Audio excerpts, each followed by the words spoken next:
Hello, it's me, Corintesian. So ngayong araw na to, magpapalit ako ng brush sa aking Sharp earthing device kasi manipis na siya. Sa wakas rin, dumating na rin yung order ko. Almost 7 months na rin ako naghintay. Ngayon, nandito kami sa Port of Colombo. Kailangan ko nang papalitan kasi sobrang nipis na. Ano nga ba ang purpose ng Sharp earthing device? So, according sa manual, medyo mahaba yung explanation. So, ang gagawin ko is shortcut ko na lang. So, ang main purpose ng Sharp earthing device ay para hindi masisira yung main engine bearing natin. Yun lang po, para mas maintindihan. At marami na pong napapauwi nito dahil sa nitong Sharp earthing device na to kasi hindi nila inalagaan ng maayos. Dito basta-bastang papalitan na kahit anong brush na ilagay nyo. Ang tawag sa brush na to ay silver graphite brush. At ang millivolts meter pala nito sira na rin. Nakita nyo na pinukpo ko ng para bumalik sa zero.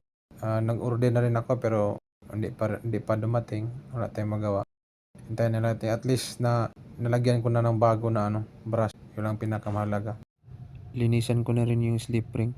Tapos linagyan ng contact cleaner para mas mababa yung reading. At ang maximum tolerance niya ay nasa 80 millivolts.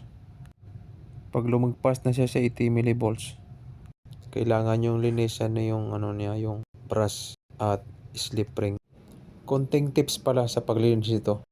Lalo na nasa underway kayo o mahabang biyahe. Sample nasa isang buwan yung biyahe. Tapos napansin nyo na mataas yung reading sa millivolt niya. Ang gagawin niyo lang, ang gamitin niyo sa paglinis ay tubig lang. Kukuha lang kayo ng stick o nasa 1.5 meter siguro. Sa dulo, lagyan nyo ng stupa. Tapos i-tape niyo yung stupa, lagyan nyo ng tubig. So habang umikot yung shaft, idikit nyo yung stupa sa slip ring habang umiikot. Yun lang po. Bukod sa ICCP at sa MGPS, ito rin, isa rin to sa araw-araw ko na minamonitor. Every morning ko to tinitingnan.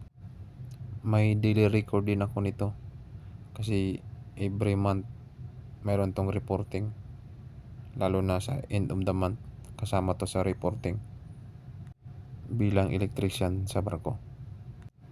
At yun lang po, maraming salamat.